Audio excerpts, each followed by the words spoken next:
are you doing during your quarantine? Are you a millionaire? You guys really wanted to know the numbers. When is baby number 3 coming? Petra. Is it Petra? Hello there, beautiful people. Welcome back to my channel. I hope you are doing well. We are in the boudoir today because we're about to get up close and personal. Y'all are a nosy bunch. I asked you guys to ask me all the questions you've ever wanted to ask me, and there were a lot. There were a lot of questions, but you know what? We got time. And so I thought I would go ahead and answer everything that you wanted to know about so many different subject matters. So I decided to categorize this, and I'll try and put timestamps for you guys into the different groups of things that we're gonna talk about. We're gonna talk about everything. We're gonna get real. We're gonna talk body. We're gonna talk relationships. We're gonna talk money. We're gonna talk babies and fannies and all that kind of good stuff that I like talking about. So yeah, I feel like you might wanna get a cup of tea and get comfortable to basically like have this Q&A session with me. Yeah, interesting. I feel like I've got a smart group of followers. Shout out to you guys. You're amazing.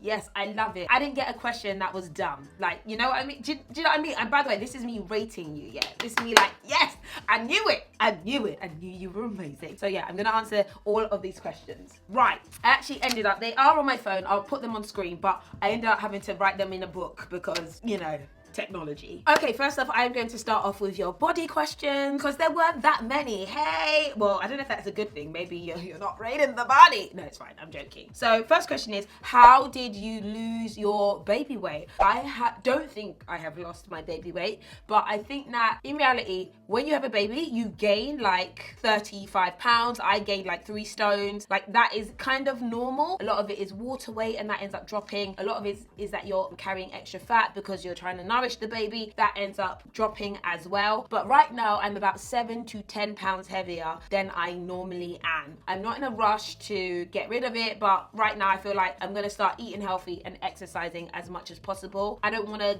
lose loads of weight. I just want to change my body composition because I'm fat in certain areas and not so fat in other areas. Like I have really skinny twiggy arms, but yet the belly's still round, the booty is round. Now that's going to lead on to the next question is, can you talk about your cosmetic surgeries and what you've had done? Ooh, the thing about cosmetic surgery is that it is quite a difficult subject to talk about because there's a lots of different opinions on it, and it's also a little bit risky. It's definitely risky to have cosmetic surgery for something as trivial as physical appearance, but actually sometimes people's physical appearance impacts their well-being. And so for me personally, I have not had any cosmetic surgery to my face. You probably can tell I haven't put any fillers in, I haven't done any Botox or anything like that yet. I can't lie, I've considered it and I thought that this year would be the year. If I was gonna do something, it would be the year. I want a little bit of like a so don't be mad at me being honest. I feel like I want my eyebrows to be a little bit more lifted.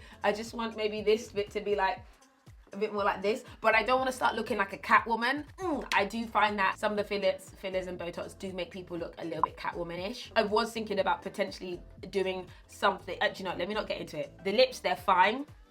They're kind of juicy, but I'm not going to do anything to the lips. I might do a little nose tweak in terms of like a filler tweak. I don't know, because my nose has changed so much post having a baby. If you don't know, your nose gets bigger and it gets smaller and it gets bigger and it gets smaller, and then it's like skin. If you overstretch it, then guess what? It starts to sag. I feel like my nose is sagging, but it's fine. It's no pressure. In regards to my body, I had my boobs done almost 5 years ago at this point in time, and I'll be honest, I feel like it was a really, really good thing. I really like my boobs. I've had 2 babies now and they look amazing. If I do say so myself, they look amazing. They do look really good. They've stayed in place. They haven't sagged. I think I have quite tight skin as well. So when I first got them done, they were literally like literally bullets on my chest, like tennis ball, pow, pow. Like it was just like that hard round look because I had no breast tissue before. I had 0 breast tissue, and then I have tight skin. So it didn't look like I have soft, big, supple boobs. It kind of looked like a bit implanty, if I be honest with you, because I was just quite skinny up top. But I feel like they've softened and they've relaxed and there isn't so much permanent cleavage. Like I had a permanent cleavage basically.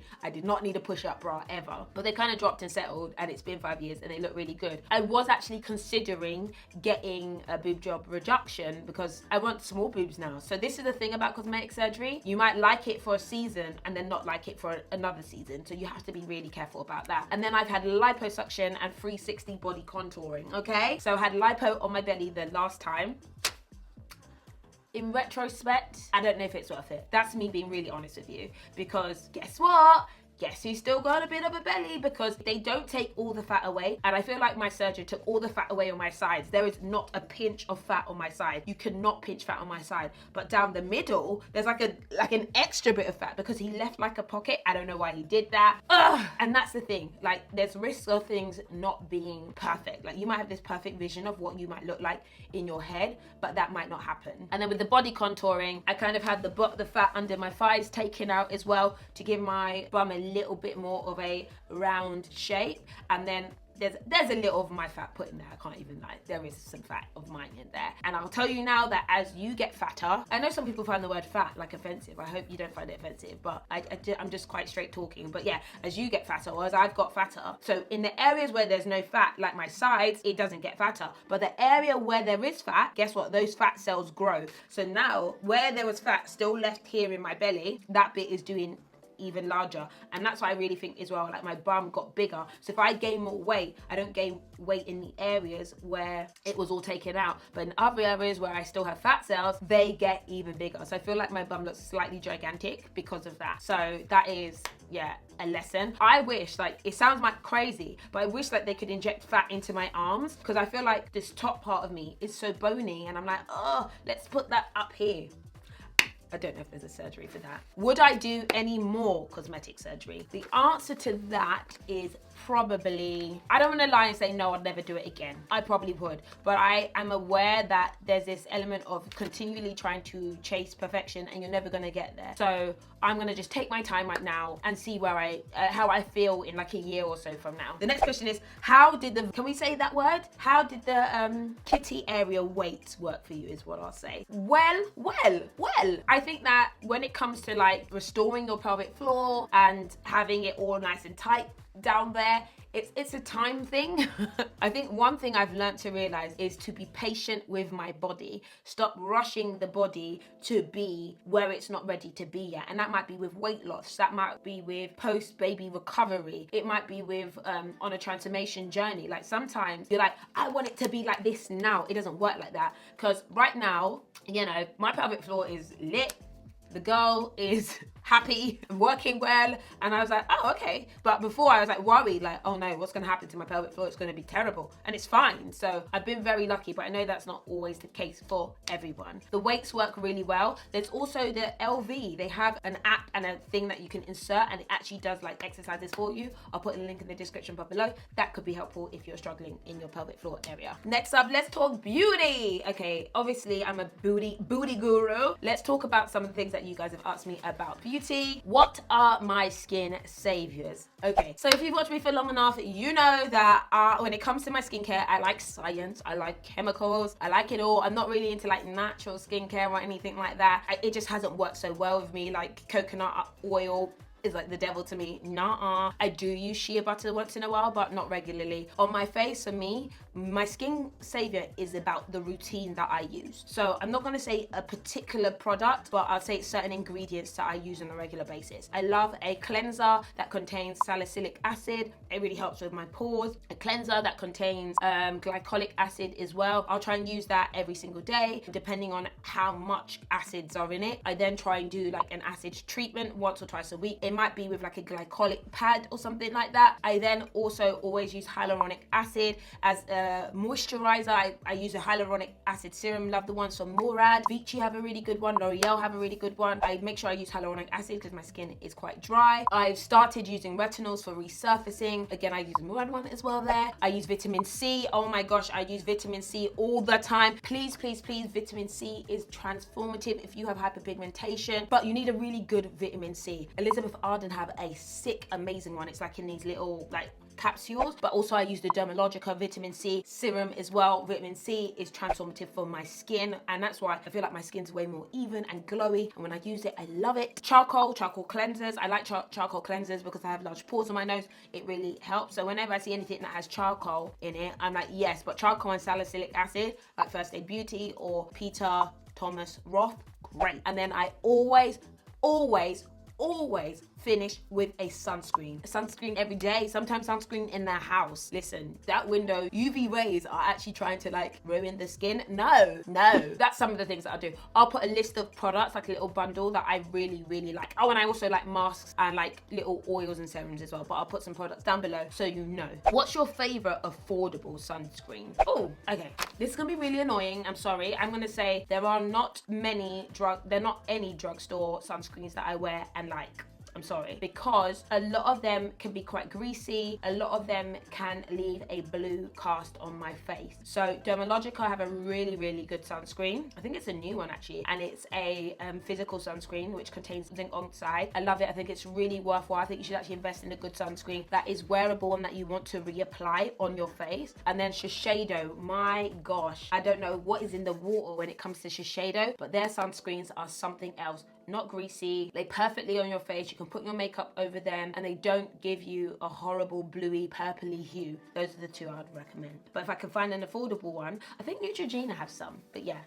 Those are the ones that I do like. What do I do for hyperpigmentation? As I mentioned, vitamin C and a really good routine. It works really well. I've also used kojic acid before. So like, I don't know if you've heard of a kojic acid soap. These soaps are for like skin brightening, skin lightening. I don't use it on my face because it's a bit harsh, but I've used it on my neck because on my neck, I got really hyperpigmented. And then on my belly, I've got like quite a bit of pigmentation as well. So I use it in those areas. Well, this is actually a fashion question, but what do you do with all the clothes that you have? Guys, I haven't really actually bought that much clothing in a really long time, okay? I have stuff in my wardrobe that I'm ready to wear. I've actually just been buying new stuff, but I do giveaways. I do give it to my friends and my family, and I do give it to charity as well. So this question is, I want to start using vitamin C and retinols, but I have eczema. What's your best advice? My best advice is to patch test. Find an area of your skin that is maybe not as sensitive and test it out. With retinols, it can cause irritation if your skin isn't used to it, so you need to build it up as well. So patch test and build it up. Just try it once, then give it another time, then give it another time, space it out. What's your home workout? None. I think that's not really a beauty question. I feel like it's more like a body question. My home workout, I tried to do the 7-minute abs video that I've seen online. I've worked with a PT, like a postnatal PT as well. She had a guide that I use, but my husband's a physiotherapist and he just helped me as well. So sometimes he'll write some reps and be like, Patricia, just go and do that. So I don't have a consistent routine, but it's something I want to build. Will you be doing a beauty giveaway? Yes! You get some makeup, you get some makeup, you get some makeup, and you get some makeup. I just had a clear out. And I found I had a lot of items that I hadn't quite used and I was putting on display, but I was like, you know, there's gonna be a lot of people that need some items. So one, I want to give away some items to some NHS staff. Shout out to you girls who are doing that good stuff. That I'm trying to work out how I'm gonna do that, and then I will do some giveaways, but I usually do this on Instagram. If you are active, if you leave comments, if you like, if you are in my DMs, sometimes I just message girls like, hey, here's a bundle, give me your address. So that does happen. Let's talk business and finances. You guys really wanted to know the numbers. Clearly it's because I talk about this kind of stuff all the time. So yeah, let's talk about this. Do I invest in the stock market, and what is your advice? Well, I'm not a financial advisor, so I cannot give any advice. So yes, I have started investing back in 2017, 2018 into the stock market. I didn't know how I was doing it because actually I had a portfolio manager, but I've recently learned to start doing it myself. So yes, I am definitely going to provide some insight into that. I should probably do a whole video on investing. That is coming on my other channel. If you're not subscribed to the break, you can subscribe. That is far more like businessy and far more like financy focused. I've started uni and I've been told to start saving or invest, but I'm not sure on what. Let's sit down, let's answer these questions, okay? The difference between saving is that saving is just putting money aside for something you might need for a later date, for like an emergency, and it's really good to get into the principle of saving your money, which is basically not spending everything you possibly have. But when you save in like a normal bank account, that money isn't doing anything. When you invest, that money does something. You get an interest or you get a return on the money. So if you have £10,000 today, it can sit in your bank and just remain at £10,000. But actually, based on our current economy and inflation, it might be actually worth £9,000 in a year. So it actually is going down in value. Whereas if you invest, that £10,000 should become £11,000, £12,000, especially when you add the concept of compound interest onto it. Sorry, I hope this doesn't sound like jargon. Then it grows more. So investing is really, really important. What should you invest in? You should only invest in things that you know or understand or have got expert advice in. I wouldn't advise anybody to jump into the stock market or anything like that. But the number one thing that you can invest in is yourself, baby girl. Yourself. I know that sounds crazy, but buy some books, do some research, invest in reading every day, find out what other people do that are successful. That's what I've actually had to do a lot of. Are you a millionaire? Did you not watch my video on my millionaire clothing collection? I don't know if people can tell when I'm being sarcastic or not. And I don't want to ever come across as I'm being like, oh my gosh, who does she think she is? Like, I'm just a bit dry with my humor. I'm British, I'm really sorry. But would I say I'm a millionaire? I would say I am a millionaire in regards to having assets over £1 million and items over £1 million and a business worth over £1 million. Yes, I would. But does having £1 million mean that you have like a Bentley and like a mansion? Not really. How did you get on the property ladder and how old were you? I got onto the property ladder when I was 26. So I bought my first home when I was 26, and I did that by saving for a deposit. So I was working my job, I had a career, and I just saved everything to get enough of a deposit. I will also say that I was able to do this because my partner also had a job, he also had money, he also had a house that he sold, but he bought it for super cheap. We used that to put a deposit down to buy a house, and we also got a mortgage. My advice is save to get a deposit down, and if you have the ability to combine revenue or combine your finances with someone else that you trust and know and love, that's a better way and a quicker way to get on the property ladder. Are you still working? I think you must mean, am I still working a job? Baby girl, I'm not quite sure where you've been for a while. I do not work a job in the sense of I don't have a salaried paid job for another company, but I run my own business. So yes, I'm working harder than I probably ever have, but I don't work for someone else, I work for myself. Where is the best place to get a private pension? Baby girl, I love it. I love it. All the geeks in the house say hey.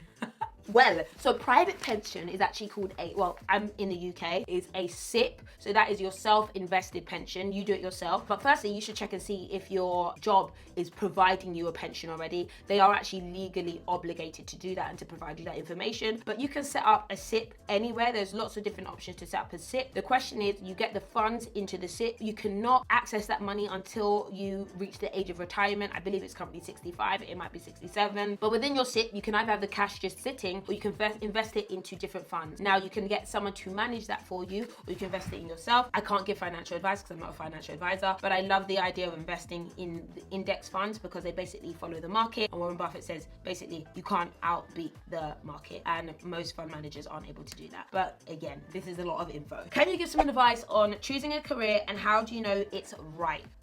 Choosing a career, here's the thing, right? Sometimes it depends on your circumstances. If you need to eat, if you need to pay your rent, choose a career. If the career is McDonald's, that is a career for now, right? But you should choose it based on what your skill set is, what your interests are, and what your kind of living you want to make. Because you might love to just do, I don't know, you might like to draw trees for a living, but that might not be able to put food on your table. So you might need to look at an alternative way to kind of meet that desire, but also live on it. I will say that there is no perfect career. What you want to do is choose careers that give you the most amount of experience. Where can you learn? Where can you grow? Where can you get knowledge that will make you be a better person? That's the most important thing to look for when it comes to having a career, because you can switch it up. No career is right. You just keep moving and working out what works for you till you find the right team and the right fit and everything. So when you're young, change it up. Oh my gosh, okay, can we talk babies and fertility?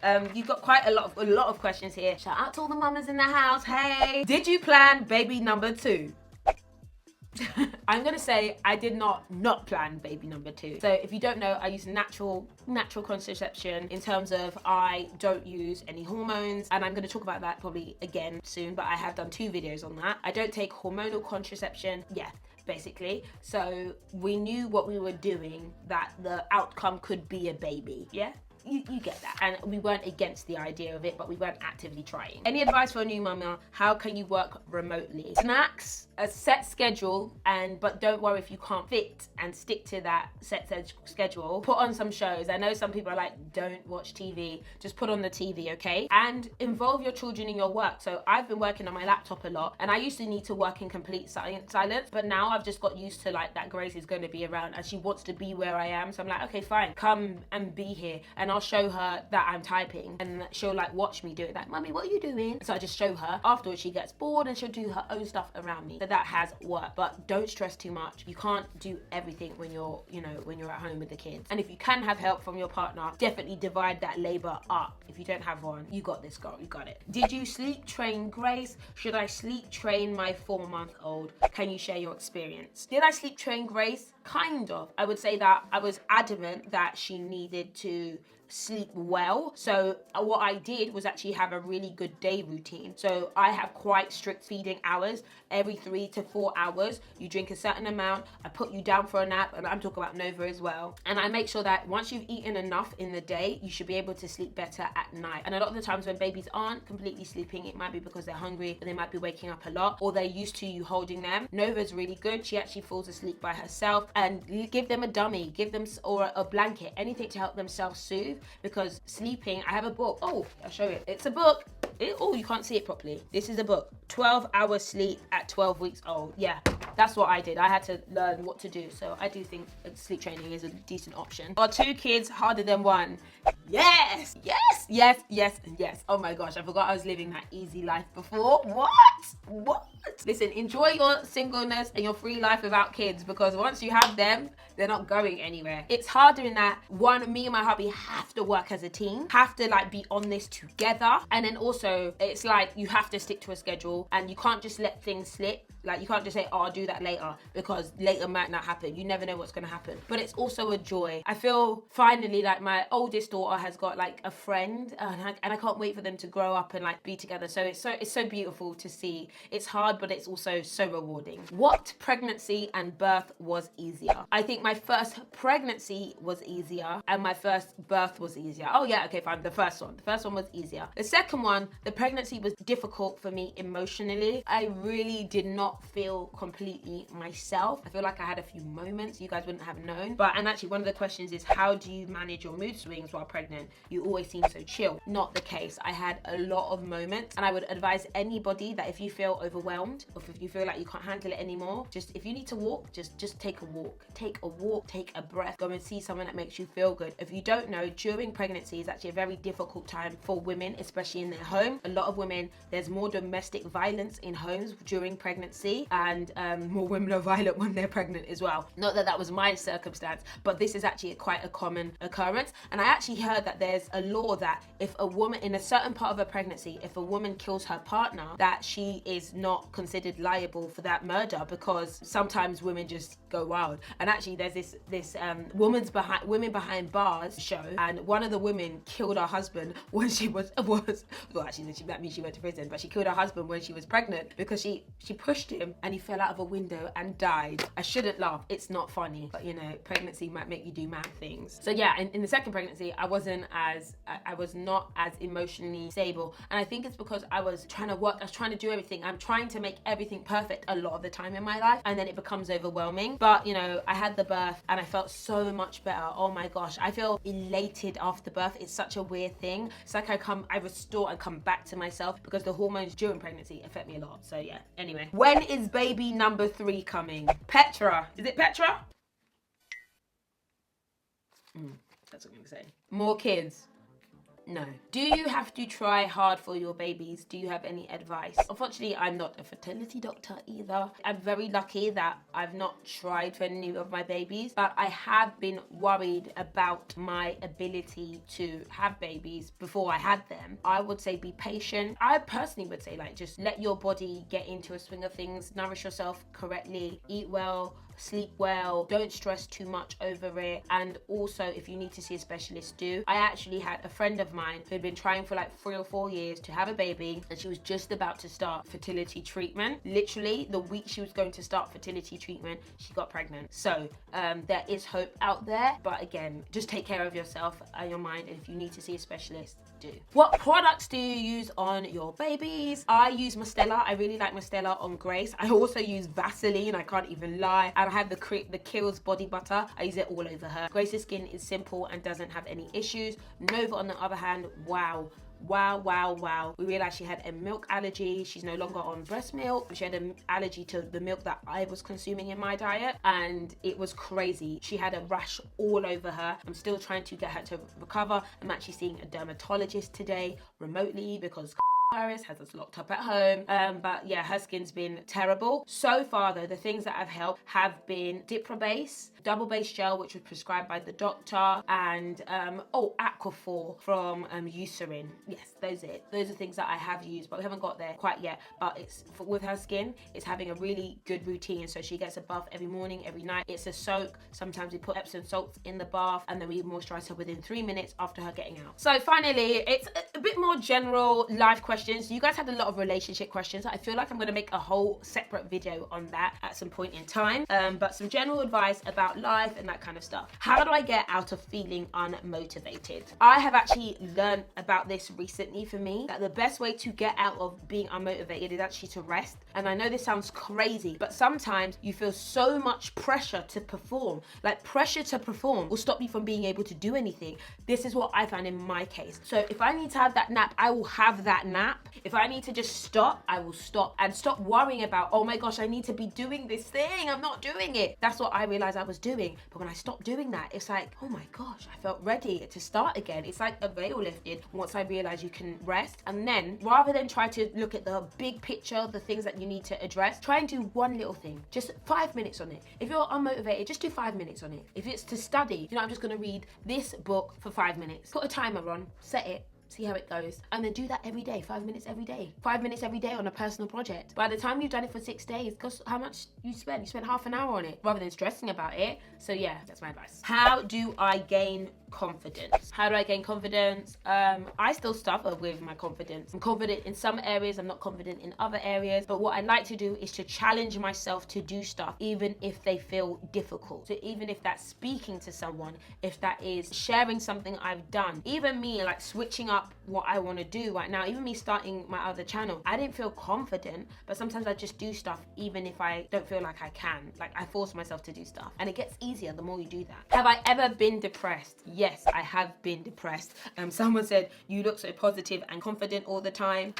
Yeah, it's not the case, right? I have confident moments, I have happy moments, but I also have times where I can get quite down, quite depressed. And I don't want to say clinically depressed, because that might look like something very different. I realize when I have my down times, when I do feel depressed, it's usually because I am comparing myself to sometimes my own expectation, but also others. I think I should be doing this. I think I should be there. I haven't done it. And I get down because of all these overwhelming thoughts. What I've learned is that I have to talk to someone. I do see well, I haven't been seeing them recently, but I do see a therapist, and I talk to my sister a lot. God bless her soul, because every meltdown, she is there for me. But if you don't have someone, try like even telephone counseling. It really helps. Sometimes you just need to get it off your chest. If you need medication, then definitely speak to your GP about that. And also, I realized that my hormones affected my mood a lot. I talked about this last year, but post-pregnancy, it's been great. What are you doing during your quarantine? I am firstly panicking. I was having lots of panic attacks for the first week. The second week, I was like, okay, let's handle this. And now I'm just trying to be productive, work on some of the passion projects that I want to do. I'm decorating my studio. I want to decorate my living room and sort things out that I haven't sorted out. I sorted out some of my financial stuff. It's actually felt quite good to do stuff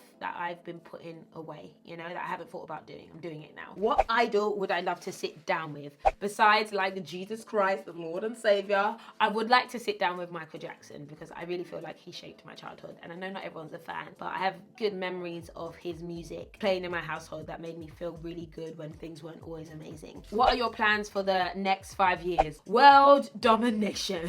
No, I'm joking. I want to be consistent in loving myself, consistent in sticking to the promises that I make for myself and executing the ideas that I say I'm going to do, and also to make sure that my relationships are strong, because that's what matters the most. How do you stay organized? Do you have a purge routine? No, but purge routine sounds like a video idea. I'm not the most organized, but I have notebooks everywhere. I have notepads everywhere. I try to take time to organize the stuff that I need to, but I'm not that organized. Life can be a little bit chaotic, especially with 2 kids. But yeah, I just go with the flow. Okay guys, woo! We got personal. Let's get personal. There was a lot to unpack there. I hope you guys enjoyed that video. I also have your dilemmas to answer and relationship questions to answer as well, but this video will be like 4 hours long, so we're not gonna do that. But yeah, in the meantime, I hope you're all doing well. Thank you for watching. I will catch you all later. Bye.